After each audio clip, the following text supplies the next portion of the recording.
Good evening and welcome to Gofalfa Park in Merthyr Tydfil, as tonight we dedicate our programme to the challenges facing nature in Wales.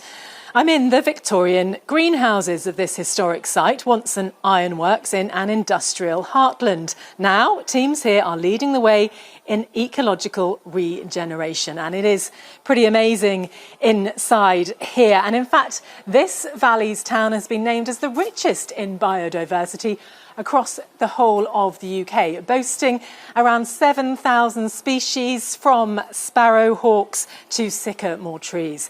But although there's plenty to celebrate here, and we'll be finding out more about this as we go through the programme, there's a big threat here. Across Wales, there's a threat to 1 in 6 species, in fact. And to protect nature, well, that is going to cost a lot of money. It's been estimated, with stats from the Wales Environment Link, that would cost £500 million per year in investment. So we've been looking at how we can stop the nation slipping into what's being called a nature emergency. It's been described as dead or dying. Like 60% of Welsh rivers, the water quality of the River Wye is below par, and electrofishing here has seen very few young salmon but empty nets. Environmentalists believe that climate change could be to blame. Temperatures are going up, we're seeing an increased frequency of flooding, increased drought, and the severity of these issues are getting worse and worse and worse. So the animals and the biodiversity in the river is up against it like it's never been before. Last year was one of our worst years we've ever seen on the Wye.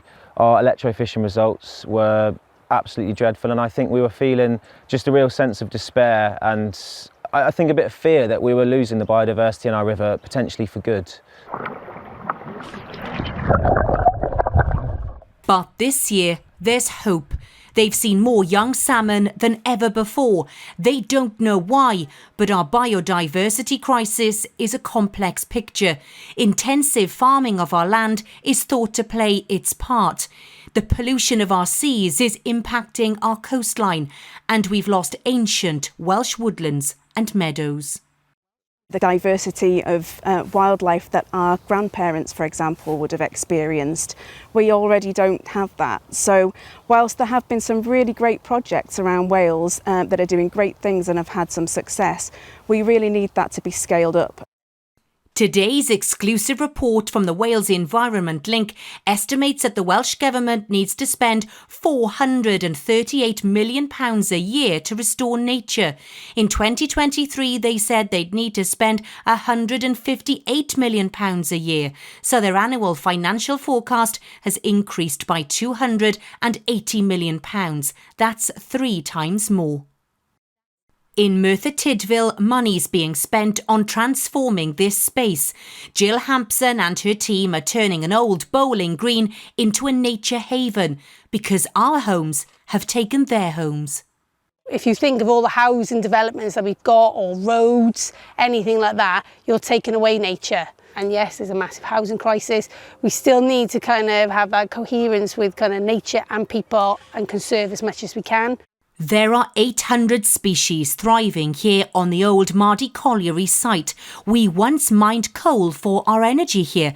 Now there are plans for renewable energy schemes here instead. But how do we protect nature? We put them in the right places that basically takes into account the requirements of these species to ensure that they don't get negatively impacted, because it'd be kind of a little bit pointless to address the climate crisis and at the same time then not address the nature crisis, and actually contribute to further nature declines. The Welsh Government want to tackle both, but they say they need private investment to help them do so. We're never going to fill that gap simply through taxpayer funding. With the best will in the world, what we need to do is be very creative together and try and fill that gap in funding, because we need to do it if we're going to deal with the nature emergency, but also the climate change emergency as well. Today's report warns that our birds and our bees are in steep decline, and we have to act now to save Wales and its wildlife. Hannah Thomas, ITV News. Hello, good evening to you. A stab in the back. That's how angry Welsh farmers have described proposed changes to their industry. They joined a 10,000 strong protest by the agricultural community who descended on Westminster today. At the heart of their grievance is changes to inheritance tax, which means the biggest farms will fall within the charge when they are passed down. Tonight, we're in Westminster and in Cardiff Bay with all the reaction to their demands. First of all, let's head to our rural affairs correspondent, Hannah Thomas, this evening, who spent the day with the protesters in London. Hannah, good evening to you. Feelings very clearly running high. You can say that again, Andrea. Yes, they came here to Westminster by the busload and the trainload, all united in their opposition to paying 20% inheritance tax on farms worth over £1 million from April 2026. It was a move announced by the Chancellor Rachel Reeves in her budget last month. And ever since, Welsh farmers have been planning to come here.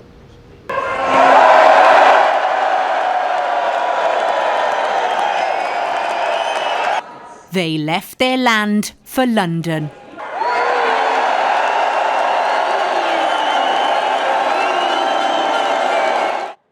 It was the day that Wales came to Whitehall. Among the protesters was Helen Griffith-Swain from Caernarfon. She told me that her family have been farming there since 1850. We love it, and we've got children and grandchildren, and I really want them to have the experience and to inherit the farm like we did and keep it going. 38-year-old Emma Douglas wants to take over the family beef farm on Gower, but this is her worry. When I inherit the farm, it'll have to be sold because we will not be able to pay the tax bill, which is a real shame, you know, for our food security. It means we have to leave the farm we love. And Chris Davis from Sennybridge fears for the future of his twin boys. I don't know what my future is, let alone my little boys. They're 9 months old. You can't. People say to hand it on to the next generation. I'm 45, you can't hand it on to them until about 20, so I could die tomorrow and they're left with a huge tax bill. They joined farmers from across Britain on a rally in the heart of the UK capital.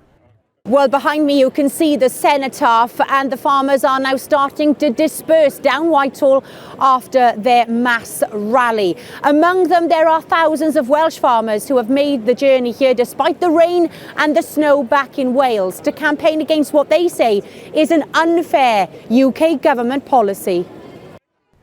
Tom Rees's children from Pembrokeshire led off a tractor protest by the Next Generation. But the UK government says that just 500 farms will be paying more inheritance tax under their new scheme.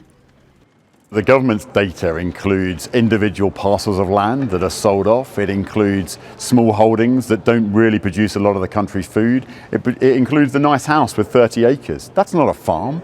We're talking about the family farms, the commercial farms that produce this country's food. And we believe that 75% of those commercial farms will be within the scope of this new tax. Yet today, the UK government was standing firm.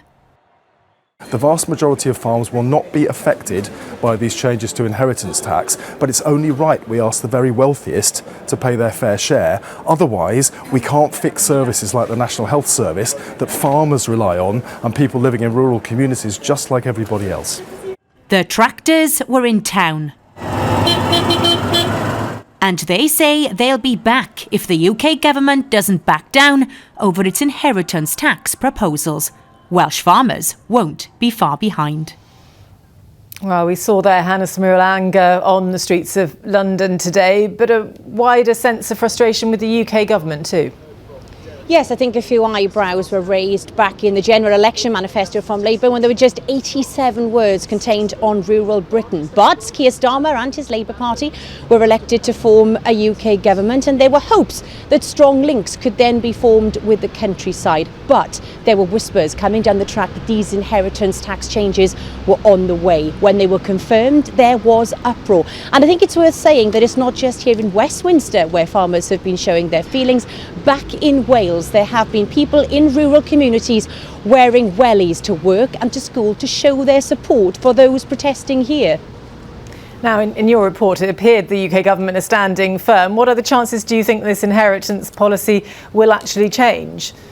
I think the chances of that at the moment, Andrea, are pretty slim. One Welsh farmer said to me that they are collateral damage only and that nothing is going to change. Remember the controversy we've had over the winter fuel payment changes. The UK government have not done a U-turn on that yet, and so perhaps a U-turn on this is also unlikely. But from the farmers' perspective, I don't think they're going to go away. They are a tough bunch, the farmers, and I think they are still ready to fight. I wouldn't be surprised if I am back here in London in 2025, because I don't think Westminster, Andrea, has seen the last of rural Wales yet.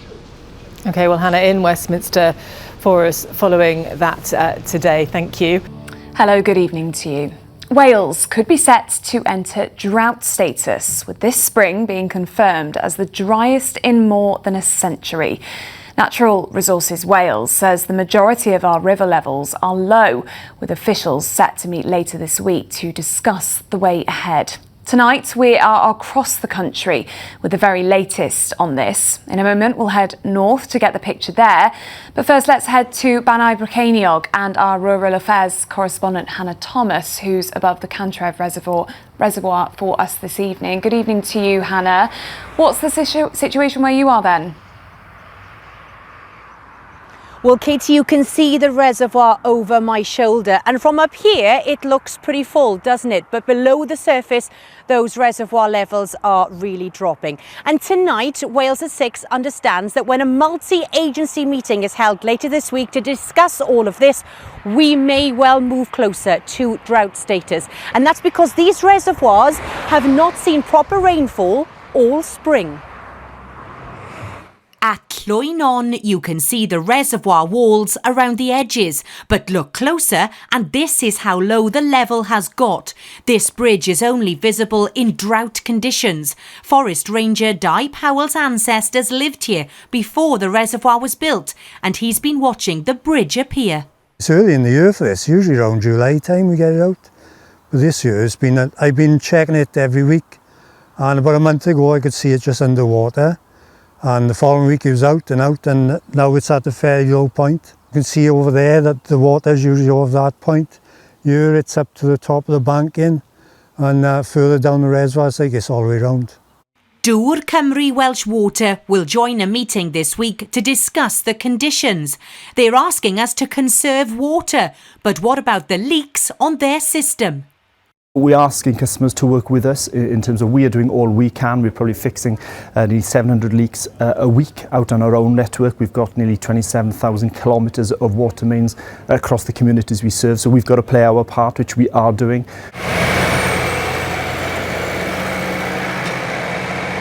On the other side of Llwynon, farmer Elin Meredith is taking water to her livestock. The natural water sources have run out and the grass isn't growing much either. You couldn't beat the weather for lambing and it was brilliant, but yeah, it's getting quite serious now. It'll be like a long-term economic effect on farmers really, as you know, farmers can't get fertiliser out because there's no rain, the crops will be slower growing, there'll be less fodder around come the winter. Ellen's granddad used to say that a wet May made a barn full of hay, but not this year. Well, if you want a reason as to why Ellen has to take water to the livestock, then this is it. This would usually be a stream flowing freely at this time of the year, but it's been so dry that in the last fortnight, it has completely dried up. Ice cream sales aren't drying up. I will bring some napkins over. Thank you. But this ice cream parlour takes its milk from a local dairy farm, and they're praying for rain for the grass to grow too. If Titanglos do have a problem producing the milk because of the lack of grass due to the lack of rain, then we have got an issue. We will have to come up with a solution for that. But at the moment, we are just lapping up this gorgeous weather and selling as much ice cream as we possibly can. The message for all of us, though, is not to use as much water as we possibly can, and instead to use it wisely.